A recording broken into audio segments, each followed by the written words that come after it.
You're listening to the Good Old Boys Fantasy Football Podcast. Now here's your hosts, Kevin, Derek, and Alex. All right, and welcome in, ladies and gentlemen, to another episode of the Good Old Boys Fantasy Football Podcast. I am Derek, and joined as always by your co-host, Kevin. Kevin, how we doing tonight? Doing good, man. Doing good. Another Tuesday. Get to hang out with you, talk a little football here in the slower part of the year, right? Not that there's nothing going on, but definitely the slower part of the year. But no, man, we are now that we are past the combine, we are also past the franchise tag deadline, and we got free agency next, right? So we got some roster moves. We had a trade that was fantasy relevant here this past week, so obviously we'll touch on those things and kind of keep marching forward here and until we get to free agency and really see how some teams are wanting to address needs or fill some gaps in their rosters here. Absolutely.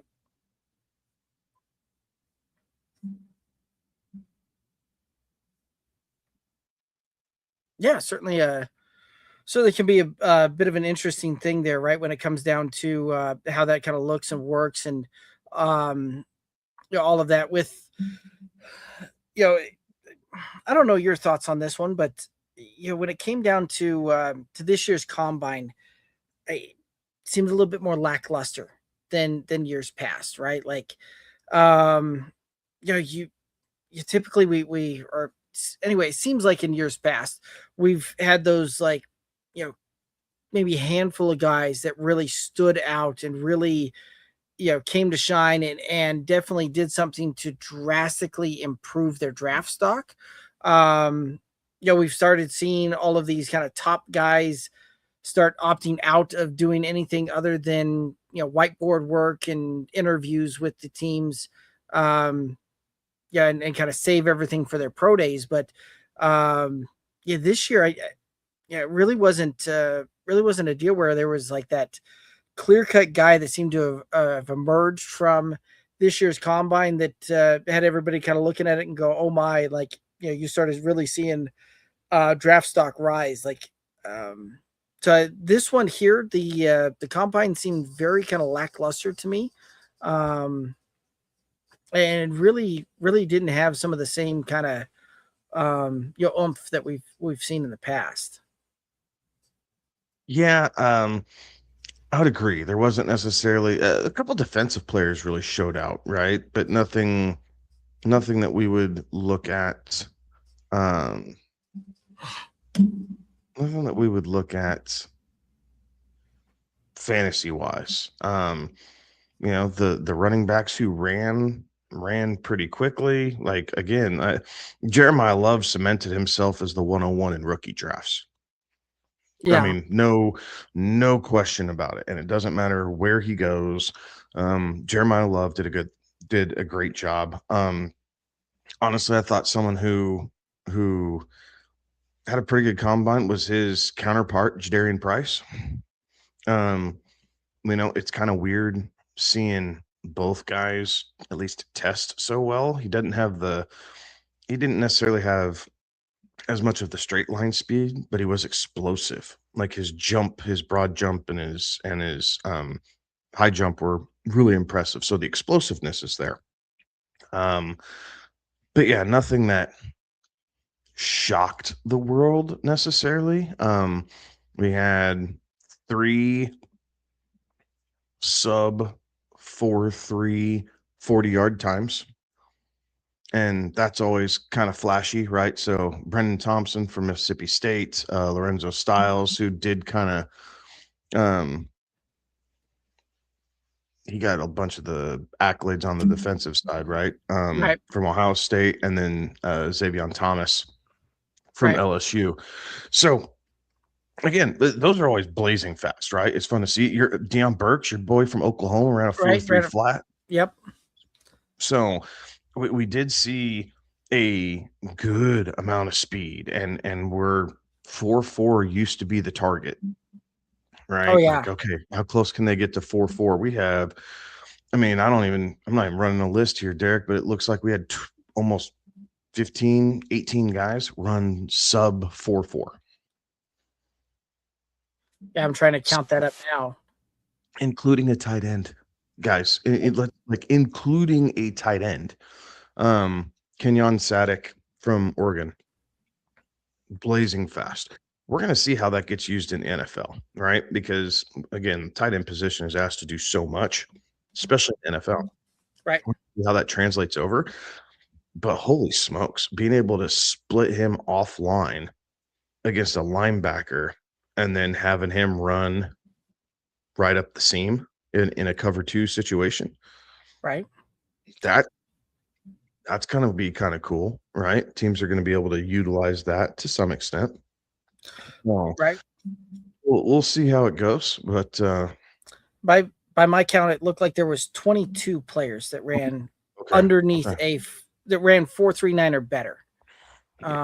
Which I was a little surprised how many safeties ran as quickly as they did, right? Like typically when you're talking on the 40-yard dash, it's typically your wide receivers and your cornerbacks. That's where you see these guys really kind of showcase and show out. Maybe every once in a while you see a running back with some blazing speed. But for the most part, that is a kind of a deal that's seemingly kind of just been owned by the wide receiver and cornerback position. But this year there was safety ran the second fastest 40 with a 2.47. Like that is insane, right? Another safety out of Oklahoma, Robert Spears Jennings ran a 4.32. Trade-in Stukes out of Arizona is another safety, ran a 4.33. And quite frankly, there was only one cornerback that was faster than those last two safeties at a 4.32. So, very interesting to see how that has kind of changed here over the course of things. Yeah, and it makes you wonder. How the NFL is going to play this, right? Just as far as just going forward, right? And you knew that's where the league was trending, with it being more pass oriented. You want guys being able to get deep in coverage and those deep routes being able to make up ground and get back in a hurry. So it's there. Like you can see the makings of the running back coming back into play in the NFL. You can see it.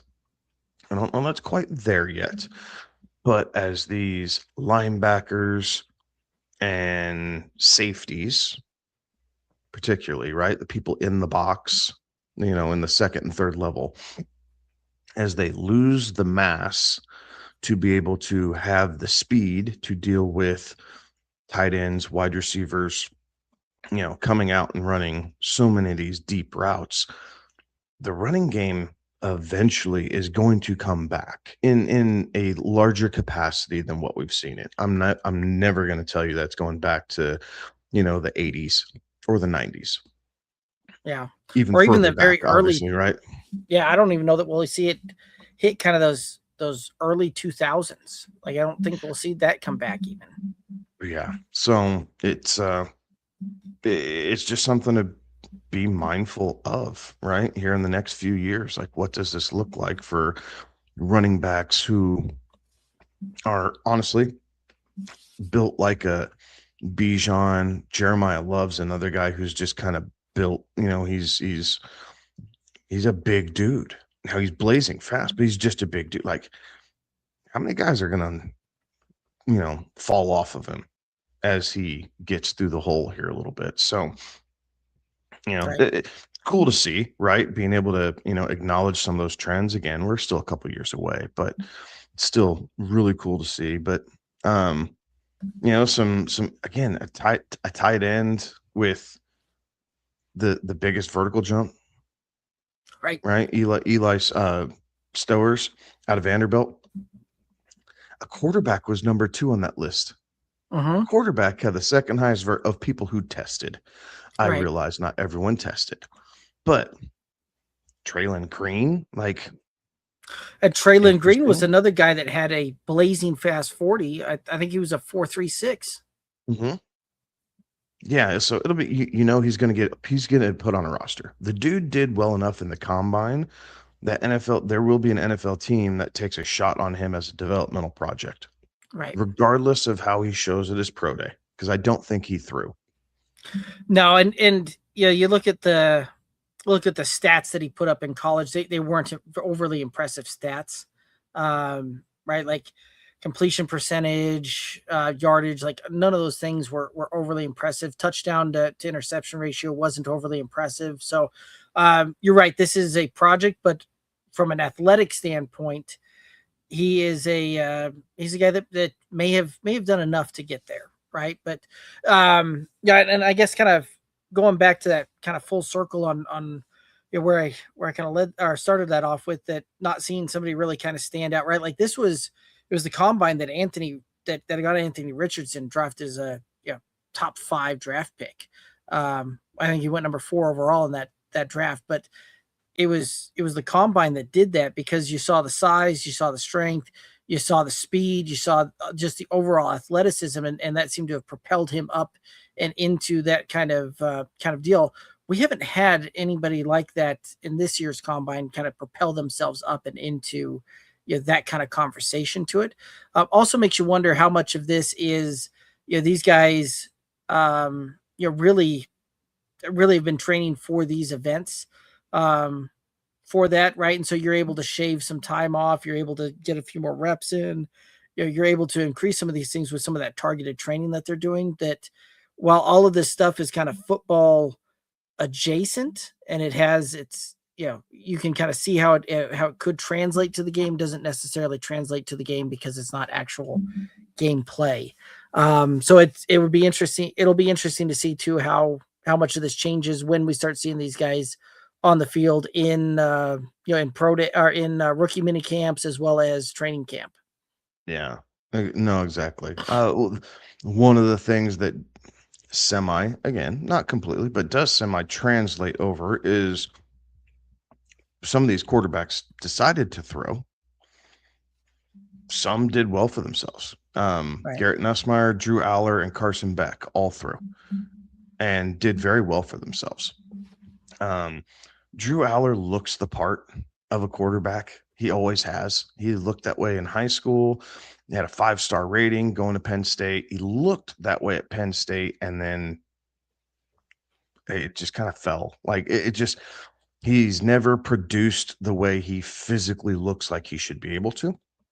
So it'll be interesting to see how NFL teams kind of balance that out when they have the tape versus the physical performance, if you will, just of the athlete. I think Carson Beck had a really good show when he was throwing. We'll see how the pro day goes for him again, but I thought he looked really good. Honestly, I would tell you the satisfaction I got was seeing Diego Pavia like dirt his first pass Right. against air, throwing it 3 yards out of bounds. Now he recovered and he looked better after that, but that first pass just whoop, I was like, that's karma, buddy. Like I'm interested to see how NFL teams treat him now that we've kind of seen his true personality come out when he doesn't get his way. And Pavia is short. Like he looked miniature standing alongside the rest of the quarterbacks, some of the coaching staff that was around there, all the wide receivers. Like he looks tiny. So we'll see. Height doesn't always have to mean one thing or the other, right? Drew Brees, Russell Wilson, like we've seen shorter quarterbacks who have had some success. So there's not saying that you have to look the stereotypical, 6'2" to 6'5", and laser rocket arm or a scrambling ability that's out of this world. But typically when you don't have the big arm or the legs to propel you mentally, you have to be better than everybody else. And I think we've already seen, at least right now, Avi is not mentally at what I would say optimal performance for an NFL franchise. Yeah, So I think it's certainly going to be a bit of a project there, right? And this is a draft class that, right? It's kind of the the thought very much is that Mendoza goes number 1 to the Raiders, right? Like, again, this is an NFL draft class at the QB position that I don't think is overly strong. Um, yeah, this is one that Mendoza ended up winning the Heisman, having numbers that probably wouldn't even have gotten him in the conversation um in previous years. Right? Like, take out the fact that it was that he was the leader of the best team in the country, right? They proved that when they won the national championship and played their way through the playoffs and just kind of dominated throughout. And there was a lot of other years that those stats probably wouldn't have even had him as a finalist. absolutely. I mean, So, pick any one of the Oklahoma Heisman winners, right. any one of them. Mm-hmm. When and Jalen Hurts would have, he ended up going against Joe Burrow in that historic season, right? But like, Jalen Hurts numbers were far better across the board than what we saw in Mendoza, and Yeah. that was Well, and again, the kid seems to have a good head on his shoulders, right? Like right. he's The well spoken, like he has been coached up to be in front of the media and do mm, well, right? He's not right. going to bury anybody. He's not giving clipboard material. Like The intangible he, certainly seemed to be there. yeah, exactly. So again, and maybe that's part of it. Maybe he was IU. I think IU came into the season and they weren't trying to. They did not have a passing mindset, right? Like, and I think that's part of the beauty that made IU so damn good this year is yes, they had 40 players on their roster older than the NFL average age right now. Like they were leaps and bounds more developed as far as just reps in college than any team that they faced. But that was to their benefit. So good on them. I mean, they made the most of it. But I think mentally he'll be able to do it. And if he goes to Las Vegas, what a I'm choking saying this because it's the Raiders, but what a dream scenario for any young quarterback if Tom Brady is going to be anywhere involved Right. to be able to sit down and pick his brain like how did you handle this? What was your mindset? And just being able to soak it in, you know, just be a dream come true, I could only imagine for most, if not all of these quarterbacks coming out. It's like, holy crap, like I get to go and I get to sit down and talk X's and O's with Brady. And it's not always just a phone call, like he's going to be in the building and he's going to be, around a little bit and we can just have this one-on-one time or classroom time, whatever it looks at. But so it is like, I got nothing against Mendoza. Like, so I hope it works for him unless it's against the Broncos. Like, Right. I hope Denver beats the brakes off of him. But other than that, like I got nothing against the kid. I hope he shows well. Right. So, I mean, but yeah. So this quarterback class, this one is going to be, I think, a little bit more of a defensive class than maybe some previous years, right? Yeah, there's certainly some good skill position players out there, but yeah, this is one that I do think we're going to see a lot more. Probably look back and be happier with the defensive players that ultimately came out of this draft class more so than some of the skill positions and some of that. So it'll be interesting to see how things shake out here in about a month and a half. But I do think this quarterback class is better than what we saw last year, though. yes, but again, I think it pales in comparison to some of the previous year's Well, classes that we've yeah, a had. couple years So ago, right? With obviously the draft class, the Josh Allen draft class. I mean, with Daniels and Knicks and that crew, right, that Mhm. went 2 years ago, like, there's definitely been better ones, but, I mean, I if I had to look into a crystal ball, I would tell you there's gonna be 3 quarterbacks that go in the first round. Yeah, I could see that. I think there's just enough needy teams that they're gonna want that 5th year. Right. Well, there's enough needy teams out there too that we're gonna see some silliness, I think, happen here in the next couple of weeks through free agency. Right. Like we've had I think we'll see some quarterbacks signed to some deals that leave people scratching their heads when it's all said and done, right?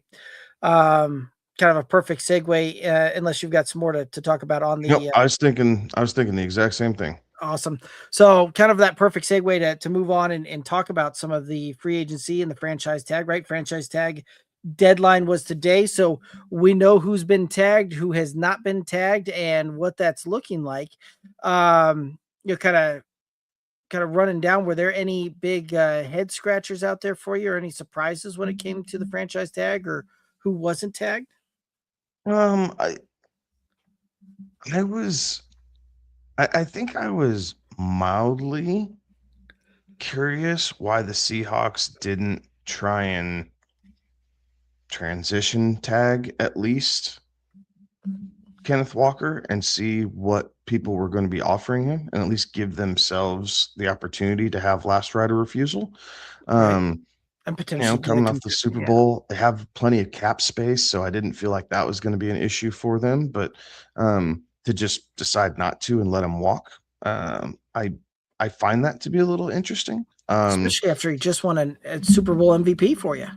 Yeah, absolutely. So, the transition tag for, Daniel Jones, I think at least makes sense for Indianapolis, right? For that very reason, like, they don't have to pay him. I think it saves them, like, 6 or 7 million instead of franchise tagging, they transition tagged him. So I think that saved them a little bit and at least allows them to have half a foot in the door Right. if if they can come to terms and bring them all the way back, but it sounded like they weren't very close, and I think I understand that, right? Daniel's team is trying to say, "Well, look, this is what we were doing. We were, 8-3 or whatever as the starter, and look at these numbers we had for you guys." And the coach looking at it going, "Yeah, but that was, 12 games. Like, look at these other, 25 games he started. Like, Right. you And this still is have, after coming you, off of you an st- Achilles. yeah, you still have a deficit, and now we have this injury, and we're going to be spending time in rehabbing. And does he come back? And is he still mobile? And all these other things. So, yeah, injuries going into free agency for any player are always difficult. It makes it more challenging for the agent. You just don't have quite as much negotiating power. But nevertheless, transition tag there. Okay, fine. The Jets. I think the Jets franchise tag Brees Hall to save face. Right. Like I really do. Like I think 4 years ago the Jets on paper had a really good draft, and everyone expected that to really turn around the franchise. And two of the three guys had been traded away before this point, and then the Jets were looking around going, we're going to lose this. Like we know we don't have a quarterback at the moment, but if we don't have a running back either, like then who's our face? Like is it Garrett Wilson? Okay, maybe. Like is it someone on the defensive side? Well, we got rid of Sauce, we got rid of Johnson, we got rid of um oh shoot, Williams. who's Williams? Like where are we going here? And so I think they franchise tagged Brees to save face. So my assumption, my assumption is that this is going to be a 1 year deal, and then we'll see Brees Hall enter free agency next year. Yeah. Um, but that remains to be seen. But other than that, I wouldn't say surprises. Like we knew the Cowboys were talking about Pickens. Okay, fine. Like that one's not a surprise. We knew last Again, week about Pitts, so yep. And then Hendricks not getting tagged wasn't that big of a shock after what they couldn't get done in last offseason and then the production this season. But yeah, I'm with you. I think the biggest shock was the fact that you Kenneth Walker just managed to head right into free agency Walk out the door.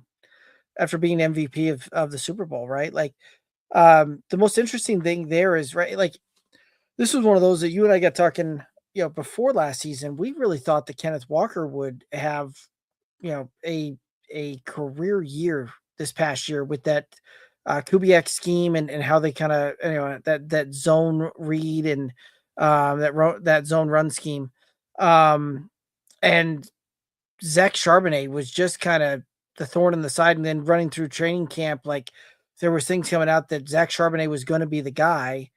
Um, yeah, he gets hurt, and Kenneth Walker really explodes like many of us had predicted he would had he actually had that job all year. But just makes you wonder what's kind of going on behind the scenes, to the point where Seattle was not necessarily wanting to utilize him in a role that seemed, drawn up for him and seemed like a perfect scheme and perfect fit, to then, being a Super Bowl MVP, and you let that walk out of your building, not even a month after winning the Super Bowl. Yeah, I think it just shows, right? Like Clint is not the same as his dad, and that's okay, right? But his dad was a workhorse guy. Now the NFL was a little bit more into that phase than what Mhm. it is currently, because Clint is now talking about taking that same approach into Vegas, right? And that they want to bring another running back beside Genty, and to be able to kind of split that up. And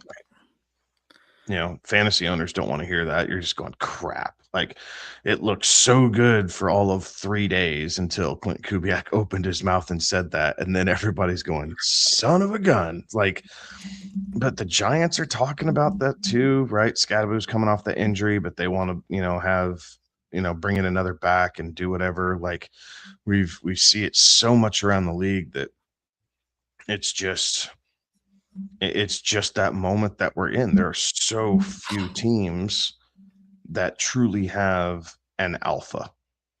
And regardless of, I think we would all be a little remiss if we didn't take that into consideration when we're drafting these guys, right? Like, you can get the alpha, and because they are the sole alpha, then you're able to get their handcuff for really cheap, right? Later in the draft.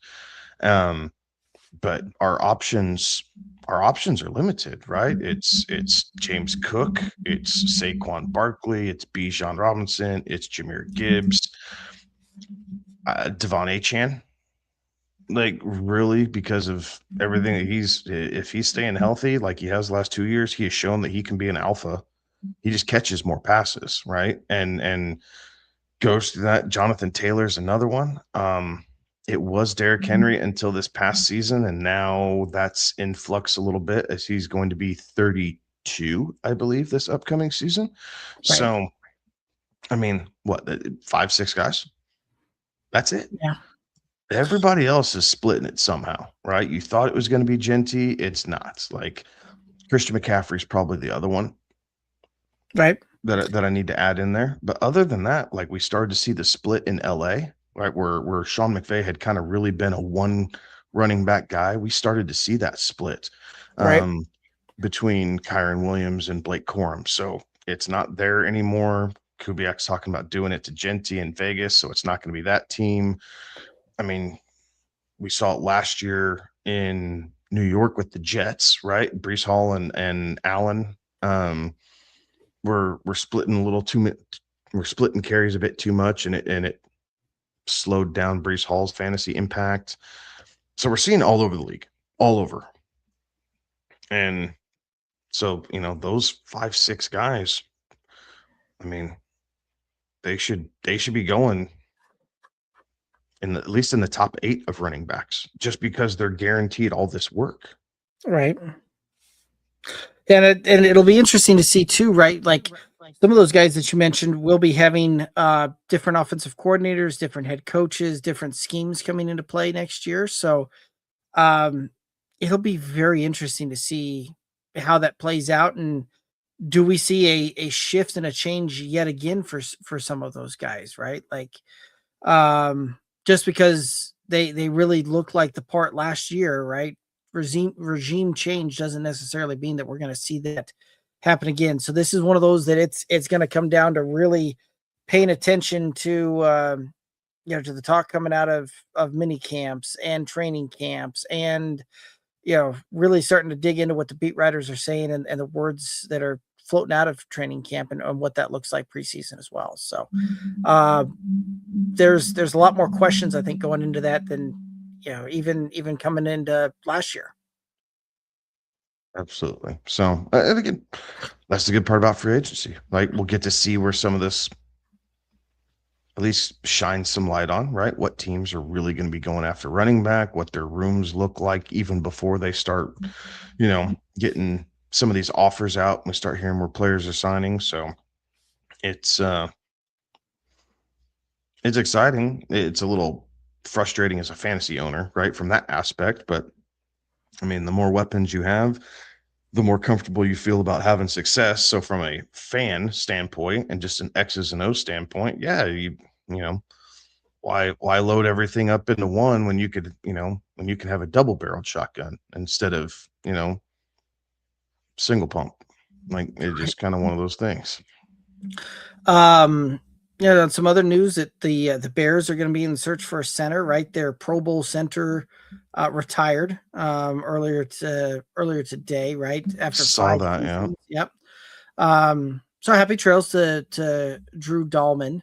And best of luck going forward there, right? The Cardinals, we were talking last week where it was the Cardinals GM had come out and said, "Oh yeah, I've been in talk with Kyler, and things seem like they're moving in a good direction." Kyler, a source close to Kyler came out and said, "Yeah, that ain't happened. I haven't talked to anybody since the season ended," type of thing.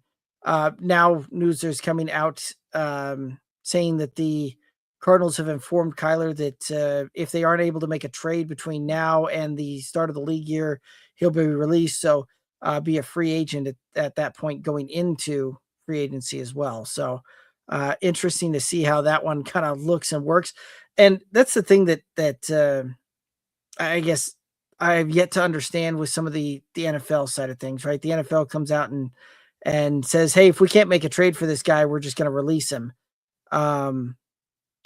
Like, if you're an opposing team looking to acquire said player, why in the world would you go out and make a trade for the guy if you know the team's just going to release him anyway? You can get him at such a better deal, because the Cardinals essentially are going to pay Kyler to play for somebody else this year, right? He's got, I think, 37 million guaranteed on the contract.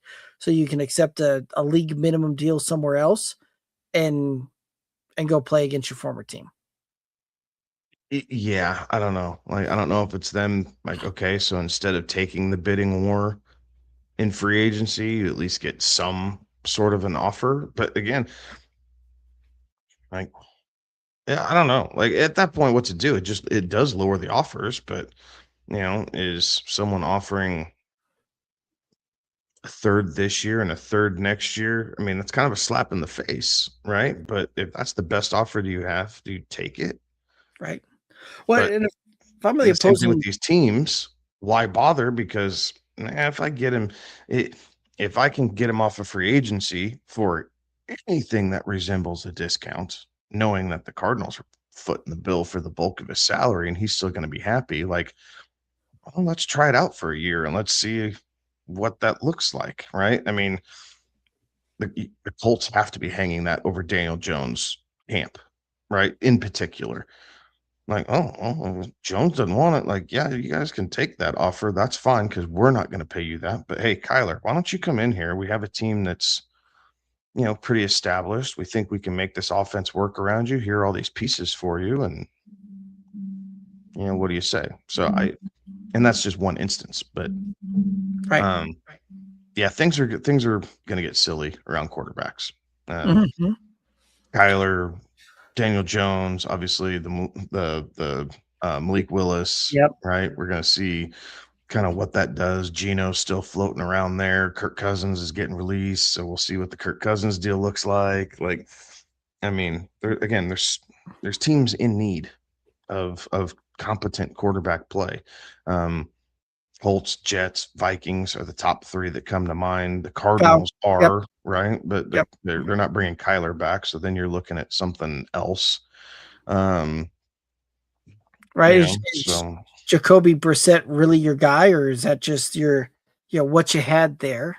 Right. Like, yeah, he certainly, wasn't winning games. He just put up good numbers. Like we right. liked him for fantasy because it was the Jameis equivalent, right? Like we didn't Right. get to see JMO, but we got Jacoby, Right. and that worked. But yeah, I mean, uh, we'll see how much that one game did for Malik Willis, right? 155 career passing attempts, and this guy's going to be walking into a situation where he's probably going to be making more than $30 million a year, and has only thrown an NFL ball 155 times Right. in a game. Right. It's that Matt Flynn Absolutely. debacle kind of thing all over again, right? Like, teams are going to overpay somewhere along the way to get a guy that had 1 or 2 decent games throughout the season, but just tells you where the market truly is.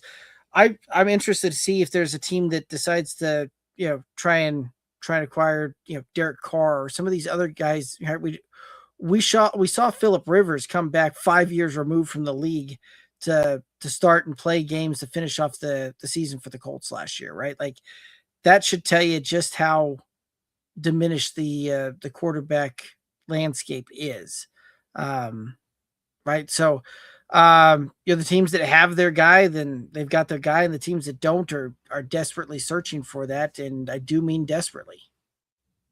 Yeah, absolutely. Absolutely. And the team we haven't even brought up is Miami. Right. They That's have another. so much money dedicated to Tua. It sounds like they're going to be releasing him if the trade can't be found, is what the reports are. But I mean, then what do you do? I mean, $93 million cap hit or whatever the hell it is to get rid of Tua to try and start over as a last ditch effort to keep the fan base engaged before they completely implode on you. Like, that's another team. So what, 5? We've listed off 5 teams. And we're going to see. Is it just rotating quarterbacks? Do some of these teams just say, screw it, we're going to take our chance in the draft? Right? Do the Dolphins, go after Ty Simpson in the second round? Right? Maybe they don't want him in the first. Maybe I'm wrong. Maybe there's not 3 quarterbacks that go in the first round, but do they go in day 2 and go, like, all right, second round is what we're looking at here. So, Carson Beck, stay in Miami. Hey, this worked. Carson Beck doesn't go in the first round. Hey, I'll stay in South Beach here, help turn our franchise around. So, Right. I mean, plenty of storylines and options to pontificate on. I mean, out of the top 10 picks, what, we'll go to the top 11 because that I like that number better there. But number 1 with Las Vegas, quarterback needy, likely, they'll likely take Mendoza. The Jets, number 2, kind of quarterback needy, right? Like, they don't have they seemingly don't have their answer there. The Cardinals, I think they're letting their answer walk out the door.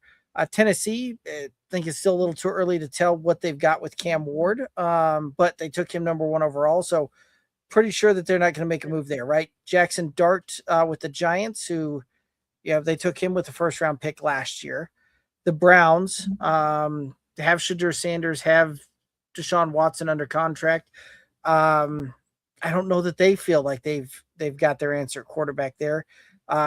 Even though funny enough, they had 2 quarterbacks that were Pro Bowl quarterbacks this year that were on the roster last year. That just is a little prodded to how bad the Pro Bowl's gotten. But Shadur was a Pro Bowler. Yeah, so was Joe Flacco, who they felt so strong about that they traded him to an in-division rival. Peanuts. Yes, for peanuts.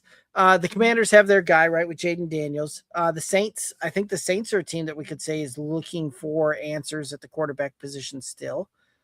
Like, I might disagree with you on that. I think Shook played well enough that they're not going to even think about quarterback this year. Okay. But and maybe late, right? 4th, 5th, 6th round. Mm-hmm. Maybe they bring a guy in to kind of, always have a new guy in the building. But with their cap situation and how that team is set up, I would not tell you it's a top priority for them by any stretch. You're probably right, but I guess the kind of the way that I look at that is Shook played correct. I think he played well enough to be the guy this year, but looking at it overall, I don't know that he's the guy 3 years from now on that roster, right? Like that's what that's what I mean by I don't think that they've necessarily found their answer at quarterback. Is they'll likely be another guy under center 2 to 3 years from now in New Orleans. So, Chiefs have their guy. Cincinnati has their guy. Dolphins at number 11. That seems like they don't have their guy, and they're still going to be looking. So, out of the top 11 picks, I mean, probably 6 of them are quarterback needy right there, and in a not so deep draft class, it'll be interesting to see how that one plays out. Who's willing to maybe try and trade back, right? And see what that looks like. Honestly, I mean, you got to have a trade partner, but for some of those teams, right, because people aren't as high on it, like, let's, do we risk it, right? Are we trading away? We get extra picks, an extra pick this year, 2 extra picks next year for rebuilding. Most of those teams are. Kansas City, I would tell you, they're retooling, not rebuilding. Right. But they might be the exception there. Right. They've gotten a little bit longer in the tooth, so it'll be interesting to see how they try and reload that. But yeah. And we did see some trades go down earlier as well, right? Mm-hmm. We saw David Montgomery leaving Detroit and headed to Texas. I feel like Detroit made out like bandits on that deal, right? Like, I think they certainly got the better end of the stick. You're talking about Houston that has a very porous offensive line, one of the worst, run games in the league. And David Montgomery is approaching that age 30 mark where you tend to see running backs just fall off a cliff. I don't know. What were your thoughts around that trade? Yeah, I understand why Houston made the deal. I think it's interesting that they gave up an offensive lineman, and that was a position group in one of their worst position groups. And maybe that's why they felt like, look, like this clearly ain't working, so we might as well bring in a guy and see what we can do. But I think it speaks more to how the team felt about Woody Marks and what they're hearing from Joe Mixon's camp in his recovery than anything else.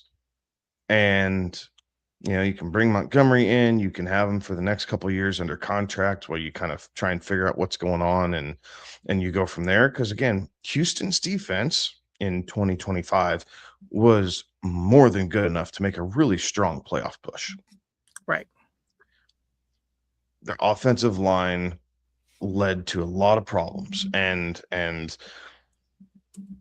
quarterback has been interesting here the last 2 seasons. But I do think a lot of that does come from the offensive line woes. And if you can shore up one, maybe the other helps, but now you don't have to worry about running back in day 1 or day 2, right? Now you can focus on offensive line and trying to tool the line because Montgomery is going to be able to absorb 245 carries or 250 carries, something like that.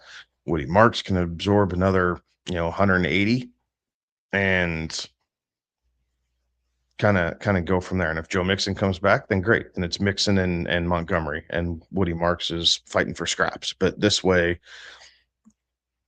they have weapons at receiver with Higgins and Collins and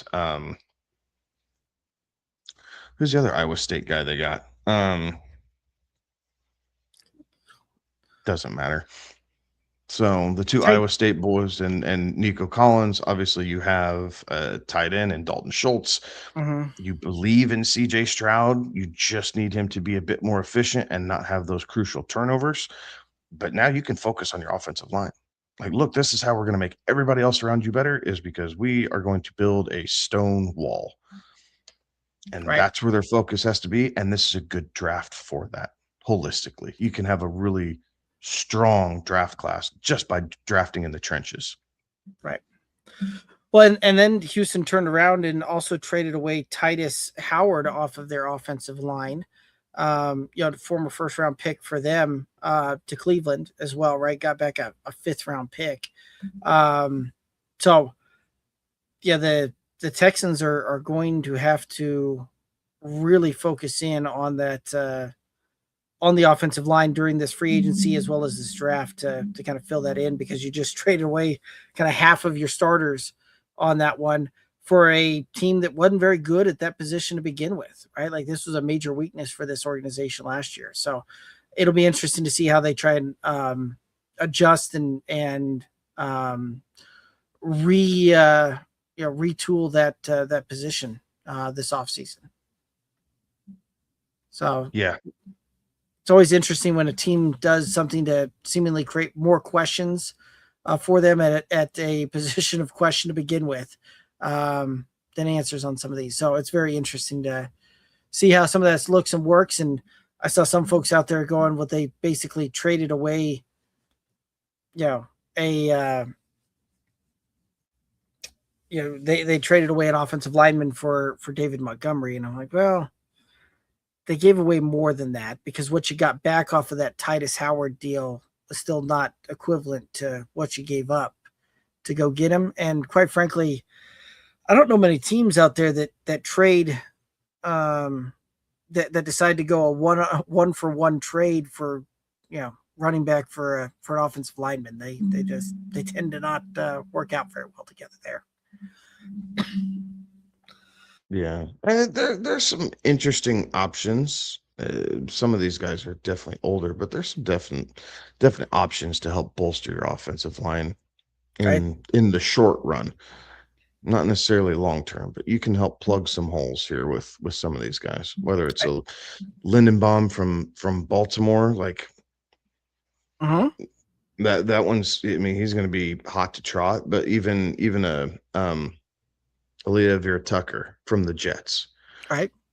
never panned out to be that first round pick, right? Right. But he is serviceable. Like, I think if you can get him in the right deal, I think he's a guy who could step in and do some good things. Dylan Parham from the Raiders, again, a little bit, he got injured a little bit, so I think that kind of diminished what he was able to do. But again, another decent offensive lineman that you can stick in there in the interior and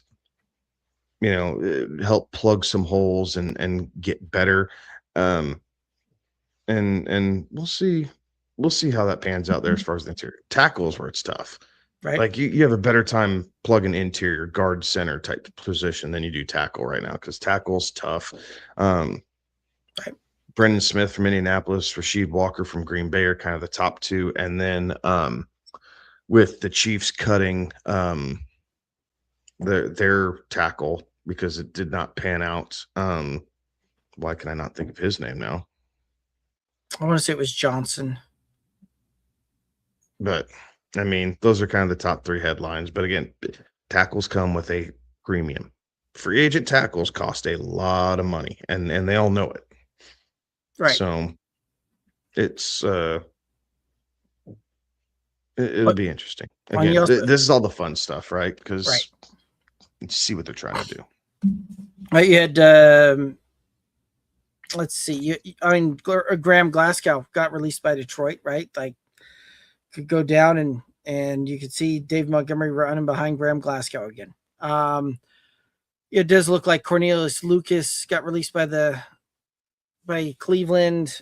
Same thing with Calvin Anderson, got released by Pittsburgh. So there's some guys out there, as well as this draft class does have some guys in it. But it'll be interesting to see how some of these kind of look and work, and who ultimately goes after these guys and signs them and drafts them.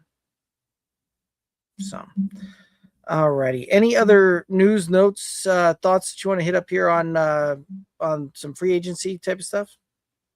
No, not anymore. Right. I think this is one of those kind of fun open-ended topics, right? Like we could continue to go and just really get into the weeds, but I think for the sake of this show, we can um call the Shimmy topic along. good for now. Yeah, All and right. then we'll move on to the next thing. All right. So I do have a guess a player for you. You Okay. managed to get back in the win column last week with pulling out 2 in a row, and one of them very early on in the guessing. So we'll see how you do this week. All right. So this player had a top 15 positional finish. Is clue 1.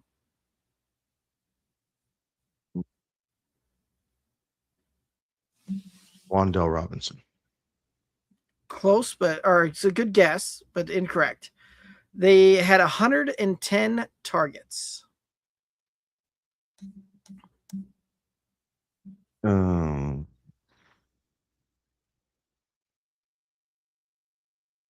110 targets.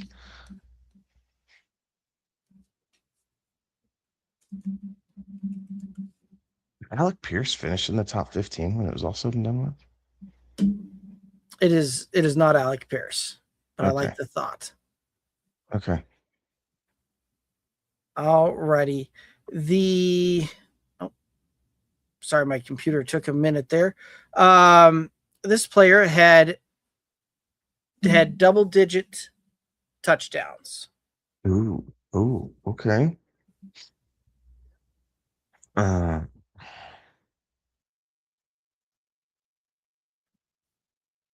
Devontae Adams. Oh, I like the guess, but not quite.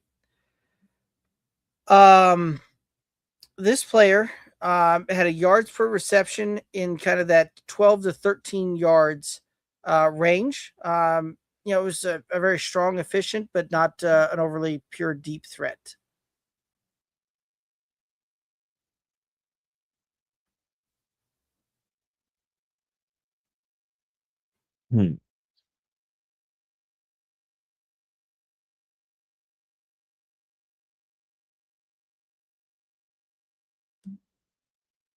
Parker Washington. I like it, but that is incorrect. Okay. All right, the last one here. This player had over 1,400 receiving yards. You didn't give me much to go off on here.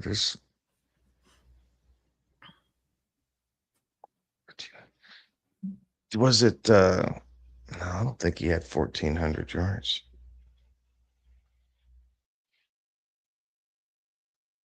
I'm gonna say what was his name? Wilson from the Cardinals, but I don't think it's him. I don't think he had enough yards. It was not Michael Wilson. Michael Wilson had 1,006 yards on that, Yeah. Okay. and only 7 touchdowns. So, Oh shoot! I thought he had 10. Okay, I thought he got to alrighty, double digits. alrighty. So, last guess before I reveal. Out of clues. So, if you got one other Out of guess, clues.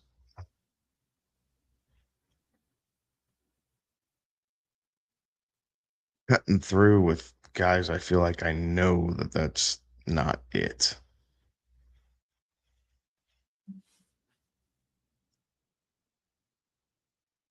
Um,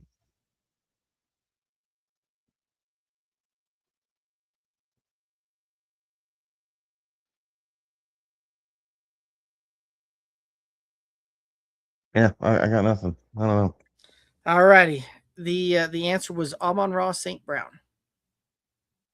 Oh, okay, that makes okay. That I could have, it's one of those, could have upped that a little bit, but right, as far as the clues got to fit there, right? First clue, top 15 finish. He was number 3 at the wide receiver position last year.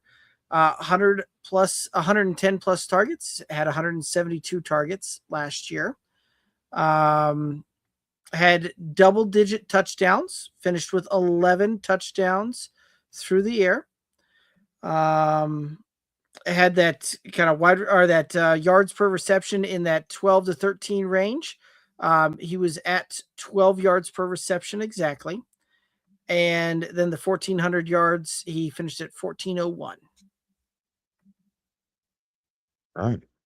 So that one I think was a little bit tougher because it could have fallen into a couple of different kind of categories there, and it made that a little bit tougher there. But glad to Yeah, see it was a good one. glad I could see I could redeem myself after the first guess. I don't even remember what it was, but you got it on like the very first guess that the clue was like finish a top 10 at his position or something like that. Was it Gibbs? Was it Yeah, it his was teammate Gibbs. when you did Gibbs? Yeah. Yeah.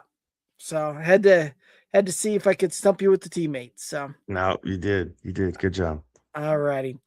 Well, I believe that's going to take us down here to the end of it. Any final thoughts out there for the viewers and listeners?